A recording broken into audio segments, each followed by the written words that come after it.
Hey pilots, this is Craig again with Paraglider Service USA. And today I'm going to go over what we do differently than most out there in regards to trim tuning. Let me open a couple files here. There's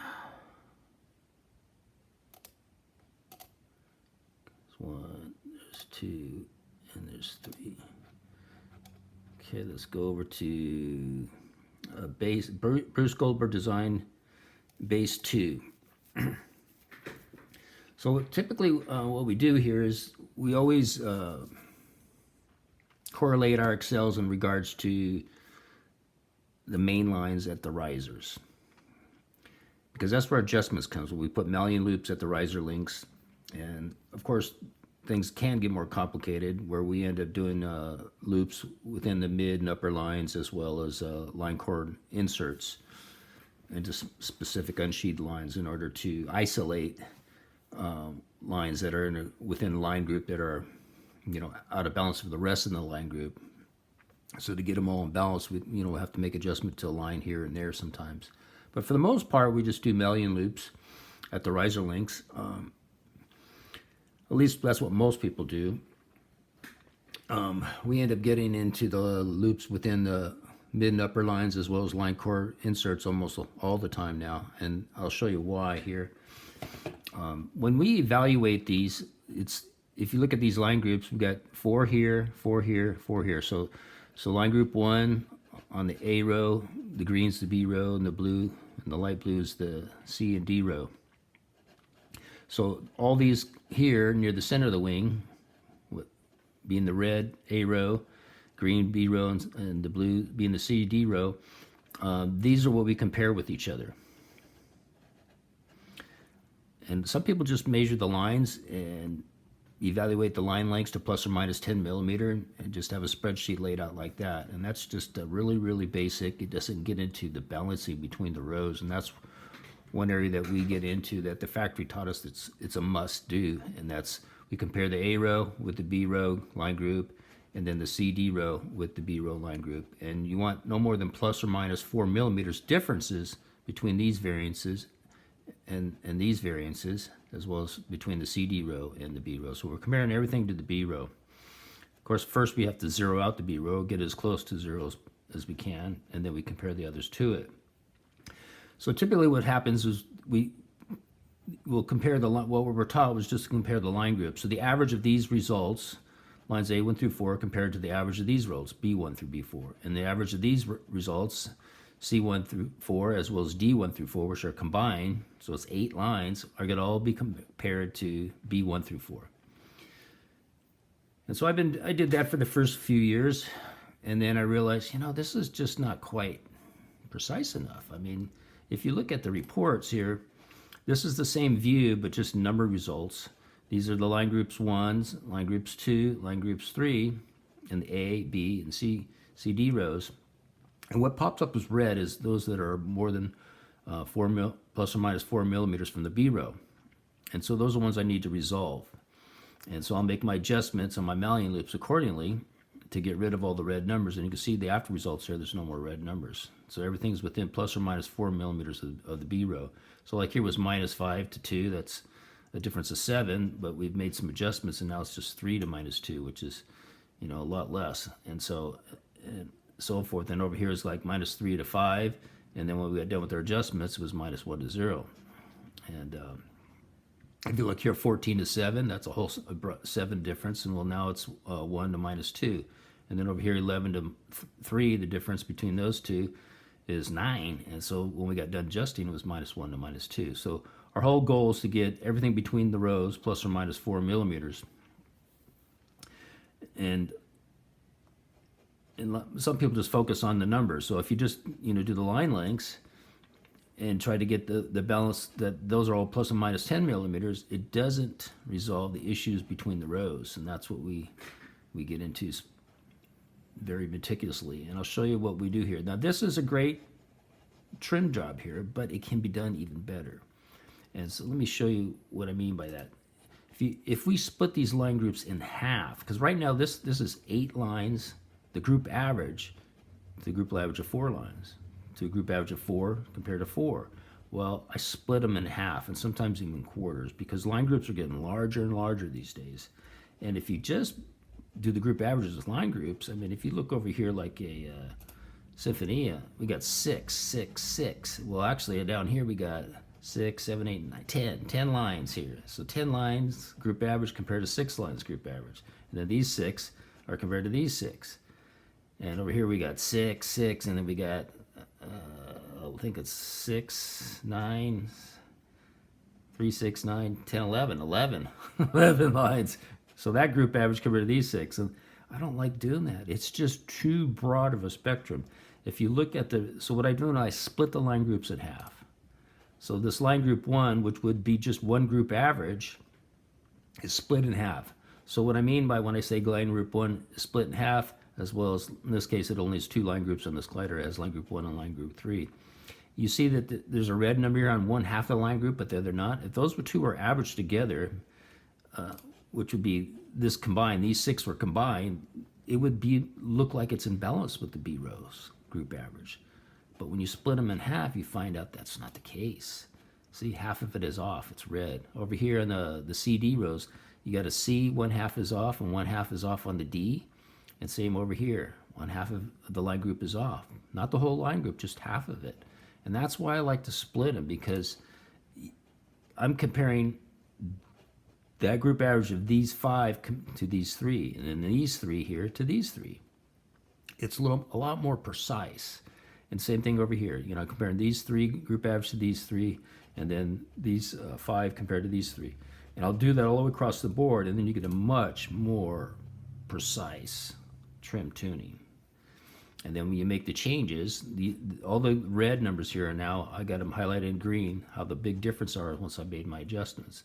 And when you do make the adjustments, you'll see here that I cannot do just Mali loops. So here, which was single loop, it's still single loop, but I had to go to a midline and minus 10 to it with the line chord insert, because just half of it was high. See over here, it's 9. I need to get that down. But if I put a double loop there, then it's going to bring the 0 to minus 8, and this is going to be like 1, and that's not going to work out. So what you have to do is go to the line group. I go to line 2A3, which is right here, just that one line group, and I'll put a line chord insert in that, and that'll get these down because these were much longer than these 3. Follow me there? And that's how we make those adjustments, and that's why this splitting line groups can really get your glider trim tuned perfectly than any other method. Here's an ozone, Enzo 3. Now these line groups here, we got 8 lines here, and then over here we got 8 plus 4, which has 12 lines. You know, ouch. So it's these 12 lines compared to these 8 lines. It's the group average, you know. I mean, if you look at the report here, the lines, all the lines were passing. They're all plus or minus 10 milliliters, except for the breaks were long.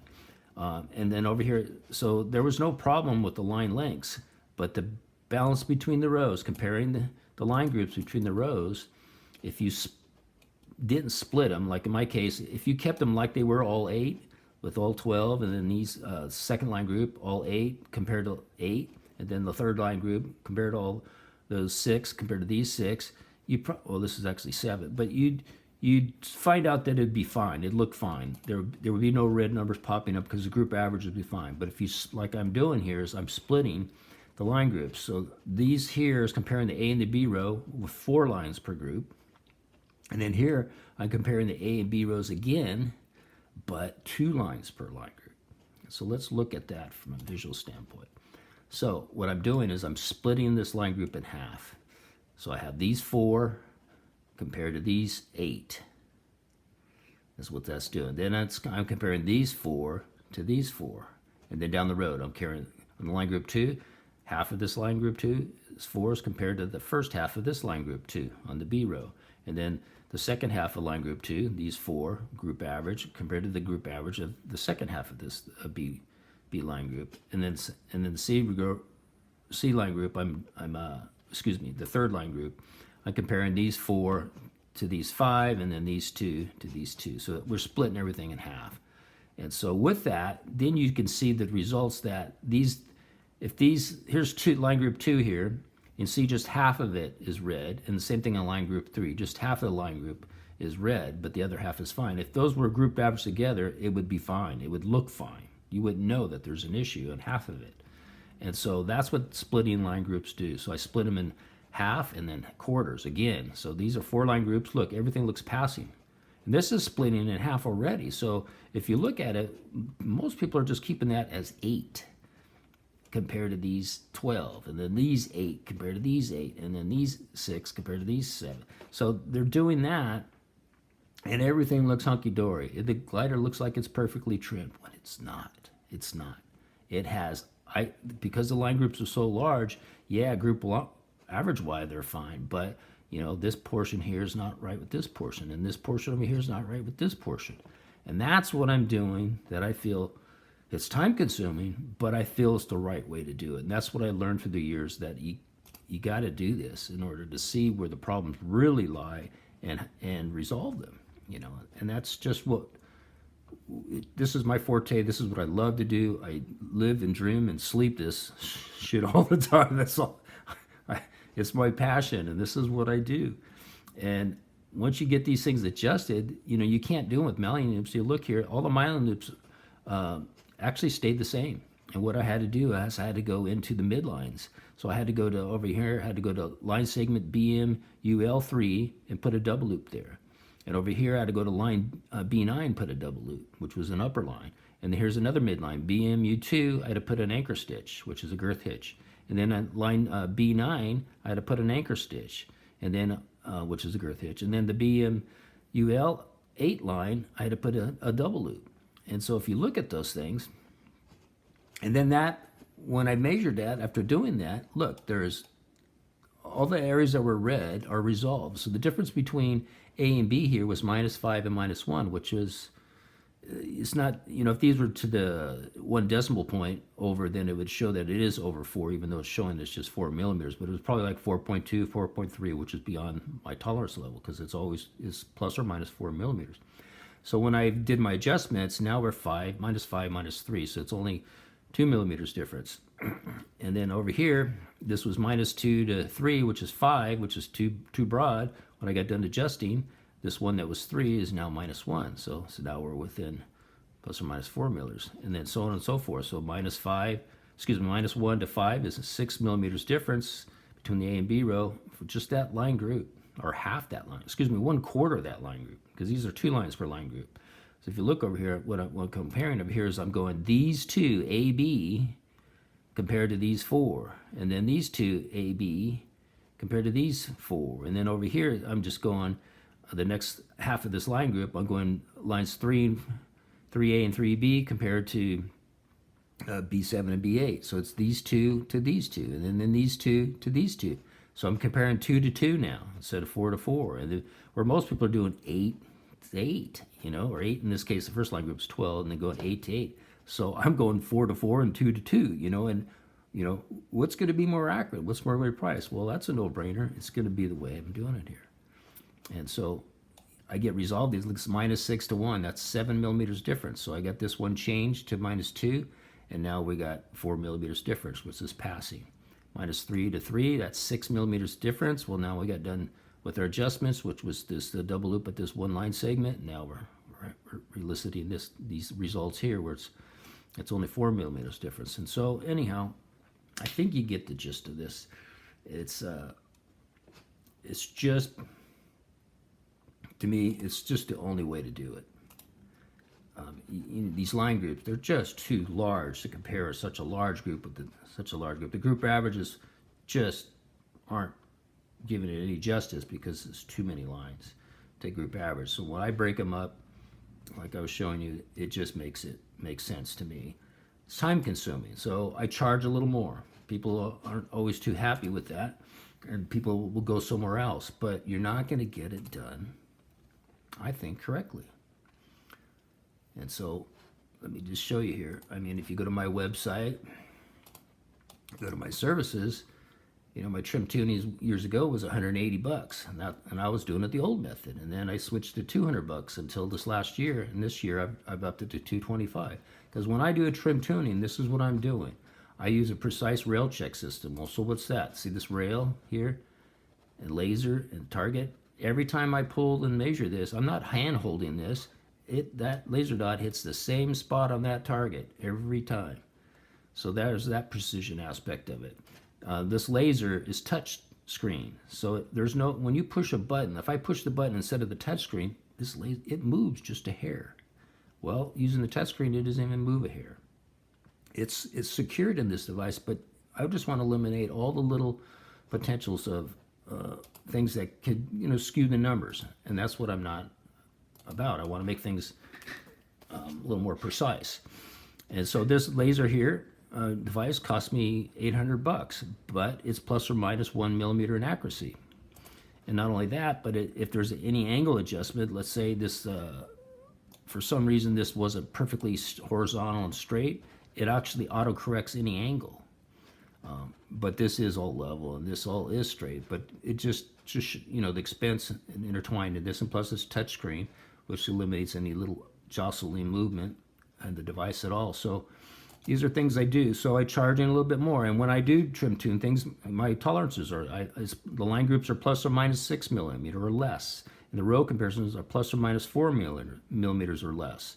And so that's a lot more precise than the plus or minus 10 straight across the board, because you do plus or minus 10, then you're talking a difference of 20 millimeters between lines and between rows. That's a huge difference in it, and it's just not acceptable in my eyes. And so I'm charging a little bit more. It takes me what? It doesn't take me 2 hours to trim tune a glider. It doesn't take me 4. It takes me 12 hours to do it the way I was describing here, breaking these down. You can't do this, evaluate. I have to customize the spreadsheet to break things down like this. Each spreadsheet has to be customized for each glider's layout, because the line layouts, and the groups of the amount of lines per group vary between each and every model, even in the same brand. So I have to spend time to customize the spreadsheet so it will populate the results correctly, so I can evaluate them to an ass to get everything proper and done. So my 12 hours trim tuning, I think, is worth the extra $25. What am I getting per hour? Maybe $20, sometimes 10, sometimes 30, but I'm averaging about $20 an hour. What's your glider safety worth to you? What kind of performance? Maybe you're not doing competition and you don't need things to the gnat's ass, but you know what? The glider's going to be safer handling. It's not only going to be performing to its ultimate, but it's also going to be safer handling. The tendency to spin or stall is going to be way removed versus doing, the typical method. So I just wanted to share this all with you. Yeah, I charge a little bit more than others, but there's a reason behind it. So anyhow, think about it. If you go somewhere else, that's no problem to us. But I just want you to know what you're getting. What are you getting with your trim tuning? Are they breaking it down to line groups? Are they splitting the line groups in halves and quarters and evaluating things? A lot of people are not. They're just doing this. They're just measuring the lines, and that is just not acceptable in my eyes. So anyhow, take care, fly safe out there, and choose wisely on who you get to service your glider.